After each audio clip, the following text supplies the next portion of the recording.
ఓం శ్రీ సాయినాథాయ నమః. శ్రీ సాయి సచ్చరిత్రము 6వ అధ్యాయం. సాయిబాబా యొక్క అనుమతి, వాగ్దానము, ఉరుసు ఉత్సవము, చందనోత్సవము, శ్రీరామ నవమి ఉత్సవముగా మారిన వైనం, మసీదుకు మరమ్మతులు. సాయిబాబా యొక్క అనుమతి, వాగ్దానము. సంసారమును సాగరంలో జీవుడనడి ఓడను సద్గురుడై సరంగోయ్ నడుపునప్పుడు అది సులభంగాను సురక్షితంగాను గమ్యమును చేరును. సద్గురు అనగానే సాయిబాబా స్ఫురణకు వచ్చుచున్నారు.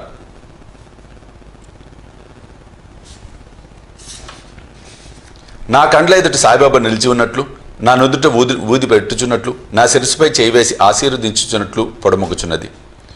నా మనసు సంతోషంతో నిండిపోయి కండ్ల నుండి ప్రేమ పొంగి పొరలుచున్నది. గురు హస్త స్పర్శ మహిమ అద్భుతమైనది. ప్రళయాగ్నిచే కూడా కాలనట్టి వాసనామయమైన సూక్ష్మ శరీరము గురు కరస్పర్శ తగలగానే భస్మమైపోవును. అనేక జన్మార్జిత పాప సంచయములు పటాపంచలైపోవును. ఆధ్యాత్మిక సంబంధమైన విషయములు వినుటకే విసుగుపడు వారికి వాక్కునే కూడా నెమ్మది పొందును. శ్రీ సాయి సుందర రూపము కాంచుట తోడనే కంఠము ఆనందాతిరేకంతో గద్గమగును. కన్నుల నుండి ఆనందాశ్రులు పొంగి పొరలును. హృదయము భావోద్రేకంతో ఉక్కిరిబిక్కిరగును. నేనే తానను స్ఫురణ మేల్కొని ఆత్మసాక్షాత్కారం ఆనందమును కలిగించును. నేను నీవు అను భేదభావమును తొలగించి బ్రహ్మైక్య అనుభవమును సిద్ధింపచేయును. నేను వేద పురాణాది సద్గ్రంథములు చదువునప్పుడు నా సద్గురుమూర్తి అడుగడుగునకు జ్ఞప్తికి వచ్చుచుండును. నా సద్గురువైన శ్రీ సాయిబాబాయే శ్రీరాముడుగా కృష్ణుడుగా నా ముందు నిలిచి తమ లీలలను తామే వినిపింపచేయనట్లు తోచును. నేను భాగవత పారాయణమునకు పూనుకొనగానే శ్రీ సాయి అపాద మస్తకము కృష్ణుని వల్లే కాన్పించును. భాగవతమో ఉద్ధవగీతయో తామే పాడుచున్నట్లుగా అనిపించును. ఎవరితోనైనా సంభాషించినప్పుడు సాయిబాబా కథలే ఉదాహరణములుగా ఇచ్చటకు జ్ఞప్తికి వచ్చును. నాకై నేను ఏదైనా వ్రాయ తలపెట్టినచో ఒక మాట గాని వాక్యము గాని వ్రాయుటకు రాదు. వారి ఆశీర్వాదం లభించిన వెంటనే రచనధార అంతులేనట్లు సాగును. భక్తునిలో అహంకారము విజృంభించగానే బాబా దానిని అణిచివేయను. తన శక్తితో వాని కోరికలను నెరవేర్చి సంతుష్టి చేసి ఆశీర్వదించును. సాయి పాదములకు సాష్టాంగ నమస్కారం చేసి సర్వస్వ శరణాగతి చేసిన వానికి ధర్మార్థ కామ మోక్షములు కరతలామలకలము అగును. భగవత్ సాన్నిధ్యమునకు పోవుటకు కర్మ, జ్ఞాన, యోగ, భక్తి మార్గములనడి 4 త్రోవలు కవలవు. అన్నింటిలో భక్తి మార్గము కష్టమైనది. అది ముండ్లు గోతులతో నిండి ఉండు. సద్గురుని సహాయంతో ముండ్లను గోతులను తప్పించుకొని ముందుకు సాగినచో గమ్యస్థానం అవలీలగా చేరవచ్చును. ఈ సత్యమును దృఢముగా నమ్మమని సాయిబాబా నొక్కి వక్కానించినవారు. స్వయం సత్తాకమైన బ్రహ్మము జగత్తును సృష్టించు ఆ బ్రహ్మము యొక్క శక్తి, సృష్టి అను ఈ మూడింటిని గురించి తత్వ విచారం చేసి వాస్తవమునకు 3ను ఒకటేని సిద్ధాంతీకరించి బాబా తన భక్తుల శ్రేయస్సుకై చేసిన అభయ ప్రధాన వాక్యములను ఈ క్రింద ఉద్ధరించుచున్నాను. నా భక్తుని ఇంట అన్న వస్త్రములకు ఎప్పుడూ లోటు ఉండదు. నా యందే మనసు నిలిపి భక్తి శ్రద్ధలతో మనఃపూర్వకంగా నన్నే ఆరాధించు వారి యోగక్షేమములను నేను చూచెదను. కావున వస్త్ర ఆహారముల కొరకు ప్రయాస పడవద్దు. నీకేమైనా కావలసిన భగవంతుణ్ణి వేడుకొనుము. ప్రపంచంలోని కీర్తి ప్రతిష్టలకే ప్రాకులాడుట మాని దైవం యొక్క దర్బారులో మన్ననలు పొందుటకు, భగవంతుని కరుణ కటాక్షమును సంపాదించుటకు యత్నించుము. ప్రపంచ గౌరవమును భ్రమను విడుము. మనస్సునందు ఇష్టదైవం యొక్క ఆకారమును నిలుపుము. సమస్త ఇంద్రియములను మనసును భగవంతుని ఆరాధన కొరకే నియమింపుము. ఇతరముల వైపు మనసు పోనివ్వకము. ఎల్లప్పుడూ నన్నే జ్ఞప్తి ఉంచుకునుము. మనసును ధన సంపార్జనము, దేహపోషణ, గృహ సంరక్షణ మొదలగు విషయముల పట్ల సంచరించకుండా గట్టిగా నిలుపుము. అప్పుడు అది నెమ్మది వహించి శాంతముగాను చింతారహితముగాను ఉండును. మనసు సరైన సాంగత్యంలో ఉన్నదనుటకు ఇదియే గుర్తు. చెంచల మనస్కునకు స్వస్థత చిక్కదు. బాబా మాటలు ఉదహరించిన పిమ్మట గ్రంథకర్త షిరిడీలో జరుగు శ్రీరామ నవమి ఉత్సవమును వర్ణించుటకు పూనుకొనెను. షిరిడీలో జరుగు ఉత్సవములన్నింటిలో శ్రీరామ నవమియే గొప్పది. ఉరుసు ఉత్సవము. కోపరగాంలో గోపాలరావు గుండా అతడు పోలీస్ సర్కిల్ ఇన్స్పెక్టర్గా ఉండెను. అతడు బాబాకు గొప్ప భక్తుడు. అతనికి 3 భార్యలు ఉన్నప్పటికీ సంతానం కలుగులేదు. శ్రీ సాయి ఆశీర్వచనంచే అతనికి ఒక కొడుకు పుట్టెను. ఆ ఆనంద సమయంలో అతనికి షిరిడిలో ఉరుసు ఉత్సవం నిర్వహించవలనన్న కోరిక కలిగాను. తన ఆలోచన తాత్యాకోతే పాటిల్, దాదాకోతే పాటిల్, మాధవరావు దేశపాండే తదితర సాయి భక్తుల ముందుంచెను. వారంతా దానిని ఆమోదించిరి. బాబా ఆశీర్వాదమును అనుమతిని పొందిరి. ఇది 1897లో జరిగాను. ఉరుసు ఉత్సవం జరుపుకోవడానికి జిల్లా కలెక్టర్ అనుమతికై దరఖాస్తు పెట్టిరి. గ్రామ కులకర్ణి దానిపై ఏదో వ్యతిరేకంగా చెప్పినందున అనుమతి రాలేదు. కానీ బాబా ఆశీర్వదించి ఉండటచే మరల ప్రయత్నించగా వెంటనే అనుమతి వచ్చెను. బాబా సలహాను అనుసరించి ఉరుసు ఉత్సవమును శ్రీరామ నవమి నాడు చేయుటకు నిశ్చయించిరి. ఈ ఉరుసు ఉత్సవమును శ్రీరామనవమి నాడు జరుపుకున్నటలో హిందూ మహమ్మదీల సమైక్యత భావము బాబా ఉద్దేశము కాబోలు. భవిష్యత్ సంఘటనలను బట్టి చూడగా బాబా సంకల్పము నెరవేరినట్లు స్పష్టమగును. ఉత్సవం జరుపుటకు అనుమతి అయితే వచ్చాను, కానీ ఇతర అవాంతరములు కొన్ని తలెత్తినవి. చిన్న గ్రామమైన షిరిడిలో నీటి ఎద్దడి అధికంగా ఉండెను. గ్రామం అంతటికి 2 నూతులు ఉండేవి. ఒకటి ఎండాకాలంలో ఎండిపోచుండెను, రెండవ దానిలో నీళ్లు ఉప్పువి. ఈ సమస్యను బాబాకు నివేదించగా బాబా ఆ ఉప్పు నీటి బావిలో పువ్వులు వేసెను. ఆశ్చర్యముగా ఆ ఉప్పు నీరు మంచినీరుగా మారిపోయాను. ఆ నీరు కూడా చాలకపోవడిచే తాత్యా పాటిల్ దూరం నుండి మోటార్ల ద్వారా నీరు తెప్పించెను. తాత్కాలికంగా అంగళ్ళు వెలిసినవి. కుస్తీ పోటీల కొరకే ఏర్పాట్లు చేయబడినవి. గోపాలరావు గుండును మిత్రుడు కలడు. వాని పేరు దాము అన్నా కసార్.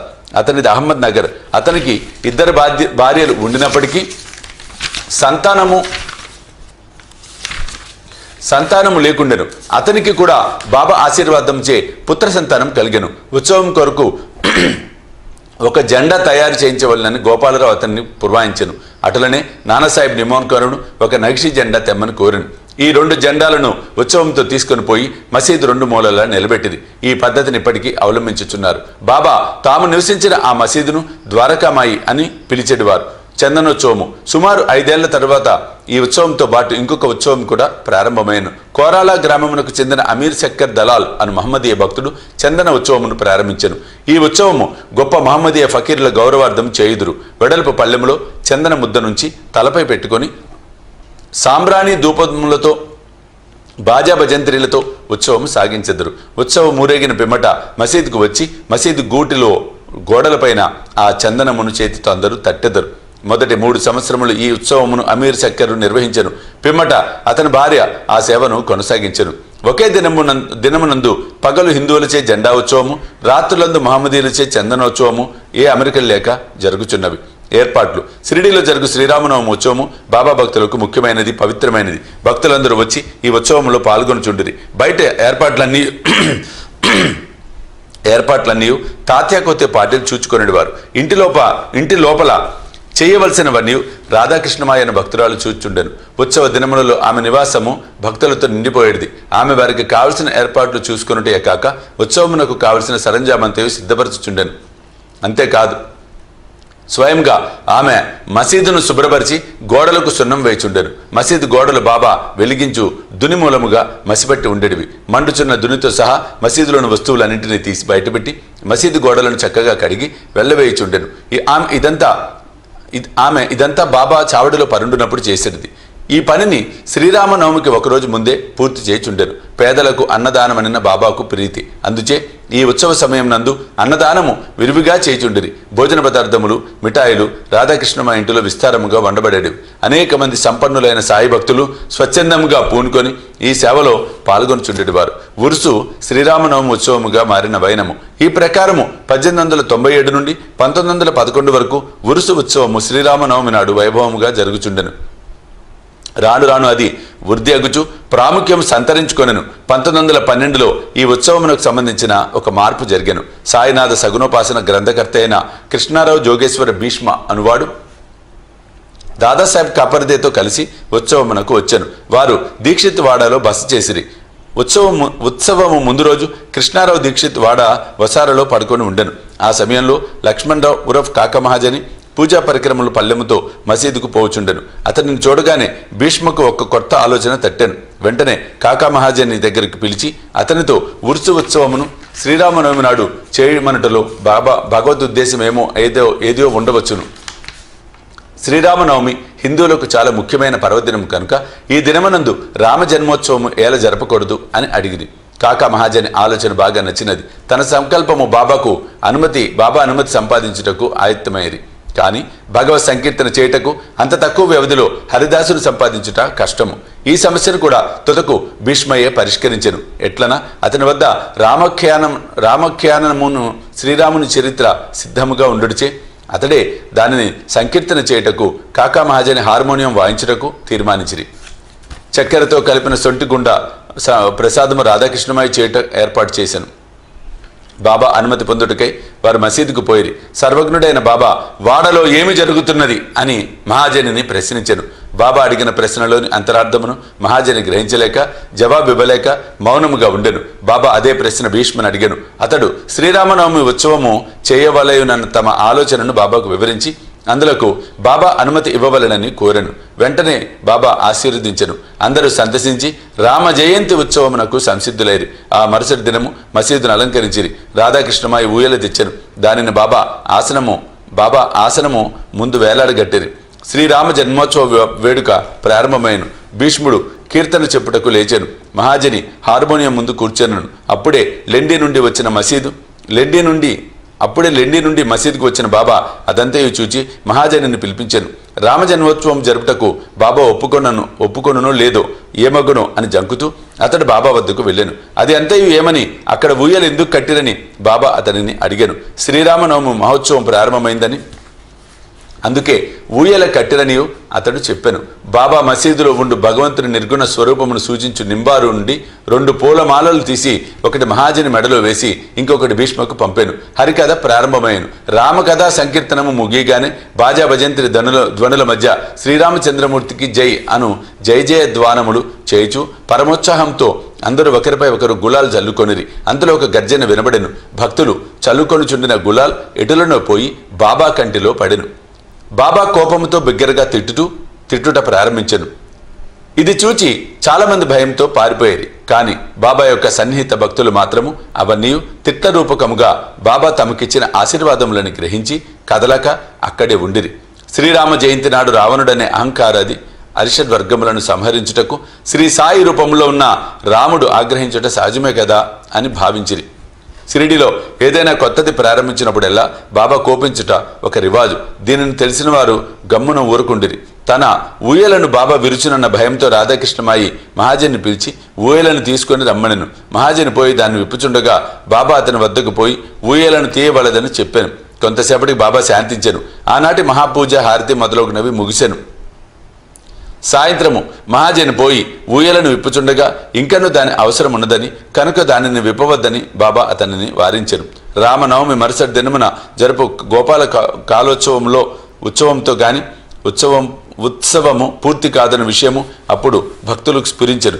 మరునాడు శ్రీకృష్ణ జననము నాడు పాటించు కాలహండి అను ఉత్సవము జరిపిరి. కాలహండి అనగా నల్లని కొండలో అటుకులు, పెరుగు, ఉప్పు, కారము కట్టి వేలాడగట్టెదరు. హరికథ సమాప్తమైన పిమ్మట దీనిని కట్టెలతో పగలగొట్టెదరు. రాలి పడిన అటుకులను భక్తులకు ప్రసాదముగా పంచిపెట్టెదరు. శ్రీకృష్ణ పరమాత్ముడు ఈ మాదిరిగానే తన స్నేహితులకు గొల్ల పిల్లవాండ్రకు పంచిపెట్టుచుండెను. ఆ మరుసటి దినము ఇవన్నీ పూర్తయిన పిమ్మట ఊయల విప్పుటకు బాబా సమ్మతించెను. శ్రీరామనవమి వేడుకలు ఈ విధముగా జరిగిపోచుండగా పగటివేళ పతాకోత్సవము, రాత్రేంద్రు చందనోత్సవం కూడా యథావిధిగా జరిగినవి. ఈ విధముగా ఆనాటి నుండి ఉరుసు ఉత్సవము శ్రీరామనవమి ఉత్సవముగా మారెను. 1913 నుండి శ్రీరామనవమి ఉత్సవములో అంశములు క్రమంగా హెచ్చినవి. చైత్ర పాడ్యం నుండి రాధాకృష్ణమాయి నామసప్తాహం ప్రారంభించుచుండెను. భక్తులందరూ వంతుల వారికి అందులో పాల్గొనుచుండిరి. ఒక్కొక్కప్పుడు రాధాకృష్ణమాయి కూడా వేకోజామునే భజనలో చేర్చుండెను. శ్రీరామనవమి ఉత్సవములు దేశమంతటా జరుగుడిచే హరికథా కాలక్షేపంచే హరిదాసులు దొరుకుట దుర్లభముగా ఉండెను. రామనవమికి 5-6 రోజుల ముందు ఆధునిక తుకారాం అని పిలువబడు బాలాబువా మాలి అను సంకీర్తనాకారుని కాకమహాజని యాదృచ్ఛికంగా కలివిట తటస్థించినది. రామనవమి నాడు సంకీర్తన చేటకు మహాజని అతనిని షిరిడీకి తోడ్కొని వచ్చాను. ఆ మరుసటి సంవత్సరం కూడా అనగా 1914లో తన స్వగ్రామమైన సతార్ జిల్లా బృహద్ సిద్ధకవటే గ్రామంలో ప్లేగు వ్యాపించి ఉండటచే బాలబువ సతార్కర్ సంకీర్తన కార్యక్రమం లేక ఖాళీగా ఉండెను. కాకాసాహెబ్ దీక్షిత్ ద్వారా బాబా అనుమతి పొంది అతడు షిరిడి వచ్చి హరికథ సంకీర్తనం చేశాను. బాబా అతనికి తగినట్లు సత్కరించెను. 1914వ సంవత్సరంలో ప్రతి సంవత్సరము శ్రీరామనవమి నాడు షిరిడిలో సంకీర్తన చేయ బాధ్యతను శ్రీ దాస్కర్ మహారాజ్ దాస్కర్ మహారాజ్కు బాబా అప్పగించడం ద్వారా ఏటేటా ఒక్కొక్క కొత్త హరిదాసును పిలుచు సమస్య శాశ్వతముగా పరిష్కరించబడెను. 1912 నుండి ఈ ఉత్సవం రాను వృద్ధి పొందుచుండెను. చైత్ర శుద్ధ అష్టమి మొదలు ద్వాదశి వరకు షిరిడి తేనె తుట్టల వలె తుట్టేవలే ప్రజలతో కిటకిటలాడుచుండెను. అంగళ్ళ సంఖ్య పెరిగిపోయాను. కుస్తీ పోటీలలో అనేక మంది ప్రముఖ మల్లులు పాల్గొంచుండిరి. పేదలకు అన్న సంతర్పణ విరివిగా జరుగుచుండెను. రాధాకృష్ణమాయి కృషిచే సిరిడి యొక్క సంస్థానముగా రూపొందెను. వివిధములైన హంగులు అలంకారములు పెరిగినవి. అలంకరింపబడిన గుర్రము, పల్లకి, రథము, పాత్రలు, వెండి సామాన్లు, బాల్టీలు, వంట పాత్రలు, పటములు, నిలువుటద్దములు మొదలగునవి బహుకరింపబడెను. ఉత్సవమునకు ఏనుగులు వచ్చెను. ఇవన్నీ ఎంత హెచ్చినప్పటికీ సాయిబాబా వీణినే మాత్రము లక్ష్య పెట్టక యథాపూర్వకంగా నిరాడంబరులై ఉండేవారు. ఈ ఉత్సవంలో గమనించవలసిన ముఖ్య విషయం ఏమన్నా, హిందువులు మహమ్మదీయులు ఎట్టి అమెరికలు లేక కలిసిమెలిసి ఉత్సవములలో పాలు పంచుకునేవారు. ఈనాటి వరకు ఎటువంటి మత కలహములు షిరిడీలో తలెత్తలేదు. మొదట 5,000 నుండి 7,000 వరకు యాత్రికులు వచ్చేవారు. క్రమంగా ఆ సంఖ్య 75,000కు పెరిగినది. అంత పెద్ద సంఖ్యలో జనాలు గూడినప్పటికీ ఎటువంటి అంటువ్యాధులు కానీ అల్లర్లు కానీ సంభవించలేదు. మసీదుకు మరమ్మతులు. గోపాలరావు గుండునకు ఇంకో మంచి ఆలోచన తట్టెను. ఉత్సవం ప్రారంభించిన విధమునే మసీదును తగినట్లుగా తీర్చిదిద్దవలెనని నిశ్చయించెను. మసీదు మరమ్మతు చేయి నిమిత్తమై రాళ్లను తెప్పించి చెక్కించాను. కానీ ఈ పని బాబా అతనికి నియమించలేదు. నానా సాహెబ్ చాందోర్కర్కు ఆ సేవ లభించినది. రాళ్ల తాపన కార్యము కాకాసాహెబ్ దీక్షిత్ వినియోగింపబడెను. మసీదుకు మరమ్మతులు చేయుట మొదట బాబాకు ఇష్టం లేదు. కానీ భక్తులకు మనసాపతి కల్పించుకొని ఎటులనో బాబా అనుమతి సాధించెను. బాబా చావడిలో పండుకున్న ఒక్క రాత్రిలో మసీదు నేలను చక్కని రాళ్లతో తాపన చేయటం ముగించిరి. అప్పటి నుండి బాబా గోనెగుడ్డపై కూర్చుండటం మాని చిన్న పరుపు మీద కూర్చుండేవారు. గొప్ప వ్యయ ప్రయాసలతో 1911వ సంవత్సరంలో సభామండపాన్ని పూర్తి చేసిరి. మసీదు ముందు ఉన్న జాగా చాలా చిన్నది, సౌకర్యము లేకుండెను. కాకాసాహెబ్ దీక్షిత్ దానిని విశాలపరిచి పైకప్పు వేయదలిచెను. ఎంతో డబ్బు ఖర్చు పెట్టి ఇనుప స్తంభములు మొదలగునవి తెప్పించి పని ప్రారంభించెను. రాత్రి అంతయు శ్రమపడి స్తంభములు నాటిడివారు. మరుసటి దినము ప్రాతకాలమైన బాబా చావడి నుండి వచ్చి అదంతయు చూచి కోపముతో వానిని పీకి పారవేచెడివాడు.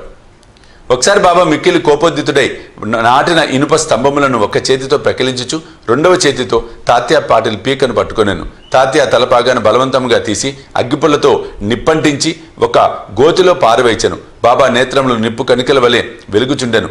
ఎవరికిని బాబా వైపు చూచుటకు ధైర్యం చాలకుండెను. అందరూ భయకంపితులైరి.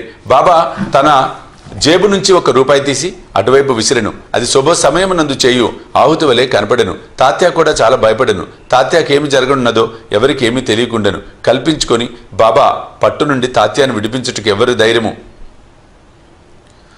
చాలలేదు. ఇంతలో కుష్ఠిరోగి బాబా భక్తులకు బాగోజీ సిందే కొంచెం ధైర్యం కూడగట్టుకొని ముందుకు పోగా బాబా వానిని పక్కకు త్రోసివేశాను. మాధవరావు సమీపింపబోగా బాబా అతనిపై ఇటుకరాయి రువ్వెను. ఎంతమంది ఆ జోలికి పోదలిచిరో అందరికీ ఒకే గతి పట్టెను. కానీ కొంతసేపటికి బాబా శాంతించెను. ఒక దుకాణదారుని పిలిపించి వాని వద్ద నుంచి ఒక నగిషి జరీపాగాను కొని తాత్యాను ప్రత్యేకంగా సత్కరించుటక అన్నట్లు దానిని స్వయంగా తాత్యా తలకు చుట్టెను. బాబా యొక్క ఈ వింత చర్యను చూసిన వారెల్లను ఆశ్చర్యమగ్నులైరి. అంత త్వరలో బాబాకు కోపం ఎట్లు వచ్చెను. ఎందుచేత ఈ విధంగా తాత్యాను శిక్షించెను. వారి కోపము తక్షణమే ఎట్లు చల్లబడెను అని అందరూ ఆలోచించుచుండిరి. బాబా ఒక్కొక్కప్పుడు శాంతమూర్తి వలె కూర్చుండి అత్యంత ప్రేమానురాగంతో మాట్లాడుచుండువారు. అంతలో అకారణంగా కోపించెడివారు. అటువంటి సంఘటనలు అనేకములు కలవు. కానీ ఏది చెప్పవలెను విషయం తేల్చుకొనలేకున్నాను. అందుచే నాకు జ్ఞాపకము వచ్చినప్పుడల్లా ఒక్కొక్కటి చెప్పెదను. 6వ అధ్యాయం సంపూర్ణం.